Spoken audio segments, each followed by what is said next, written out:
Start the morning off right. So this morning's breakfast is going to be eggs, bacon, shredded potatoes. If you don't have a colander, go to the dollar store and pick one up because you will definitely need this bad boy for these grated potatoes. So I only ever make grated potatoes when I'm having bacon, and the reason for that is Mom told me that the bacon grease is a grease that will burn really, or fries up really hot. So you want that grease because you want crispy potatoes. So for grated potatoes, this is all you do. You can either take the skin off your potatoes or leave them on like I did.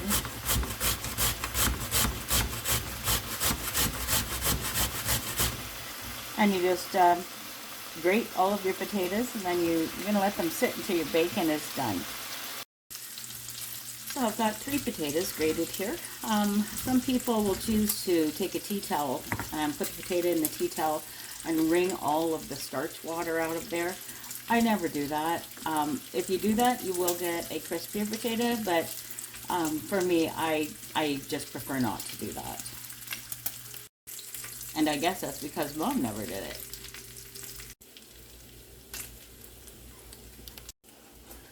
I want to cook this bacon until I get it to the point where it's not got the fat on it and all of that has been cooked off, and that's what we're going to use to cook these potatoes.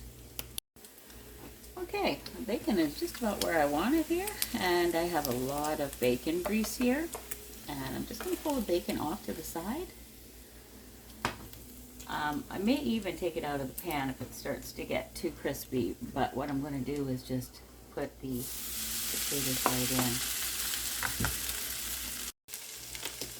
I had the burner on medium to cook the bacon. I'm turning this right up to high now, and I'm going to just kind of work the potatoes around the pan, try to get it sitting on all of that gorgeous grease. Yeah, this is definitely not a Weight Watchers meal. Sometimes Mom would also put grated onion in here. She'd always ask Daddy what he wanted, and he got what he wanted, but I never really cared for the onion either, so we're not doing that. It is just an option. So this is going to take a few minutes to brown on the one side. You can work it around. If I notice that my bacon grease is being all used up, I may actually use some of my vegetable ghee. It's also very nice frying lard, and the reason I'm using that is primarily I got it on sale and I'm using it up. So remember, my philosophy is try to waste nothing and use as you go, and that's what I do, and that's what I try to do. So just going to let this fry for a bit, and I'll be right back. So I decided to go ahead and add some of that vegetable ghee. As you can see, it looks like butter, but it's not. It actually, it has more of a buttery lard flavor to it. But it fries really nice. But I can tell already that I could have added way more bacon, but that would have been a waste for us. So what's really nice about this is that for those on a limited budget, like this is 3 potatoes. It's very simple to fix. It is a quick meal. It's got some crunchiness to it, which is nice, kind of reminiscent of like a fried potato, French fry. And yeah, for those of you who don't eat breakfast, you can eat this at lunch or dinner.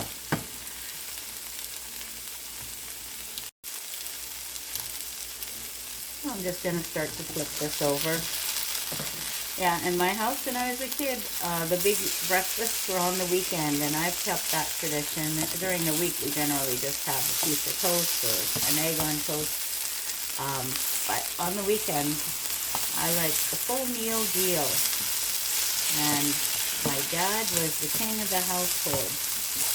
Mom was child of the 40s and was taught basically, you know, the duties of a wife, and really it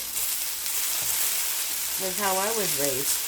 So Your husband at that time was the only person out in the field or working and out in the workforce, and this was your full-time job. So you learned how to do a lot of things really well, like cooking and sewing and baking and child rearing, and just some things that we've lost touch in some cases today. Not everybody, but somebody's. The glory of these potatoes is that you can season them to your own liking. I generally just put salt and pepper on them, but you could use onion salt or onion powder. You could have garlic salt or powder. You could put curry on them, which would be really nice. But I tend to go traditional, just with salt and pepper. And they're getting there. They're still not quite done yet, so I'm just going to hold off on eggs for the time being. So we're getting close now. It's starting to self-form into patties. Sometimes it'll do that. Sometimes it'll stay in one big mass, and then you have to kind of pull it apart. These ones had a little bit of starch only in them. They were older potatoes. That could be why they're a little bit more loose. I think it's with when you've got a lot of starch in the potato that it would stick together more. Like I said, there are some people that will take the starch water out of the potatoes. And I have done it before, but I just didn't find there's much value, and it is kind of a bit of work. So, leaves a dirty tea towel. Lots of reasons I don't want to do it. Alright, so this is getting to the point now where I'm going to go ahead and turn my pan on for my eggs. And I'm going to watch these, because I don't want to burn them, but oh yeah, look at that. They're nice and crisping up really nicely. In some ways it's kind of like a latke, it is. Potato pancake, but it doesn't have the flour and egg in it. These are just good old-fashioned old home-style cooking from the hills of West Virginia.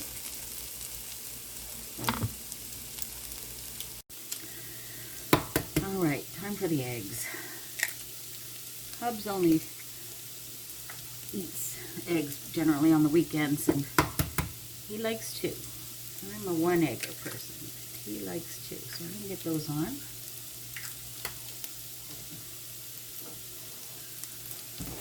Put a little bit of salt and pepper on top.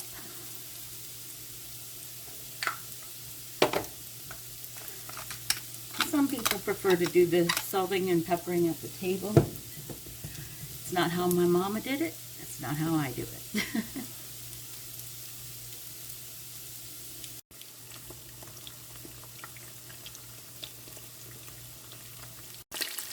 Oh, I love it when I can flip an egg and nothing breaks. Our breakfast is ready. Come and get it.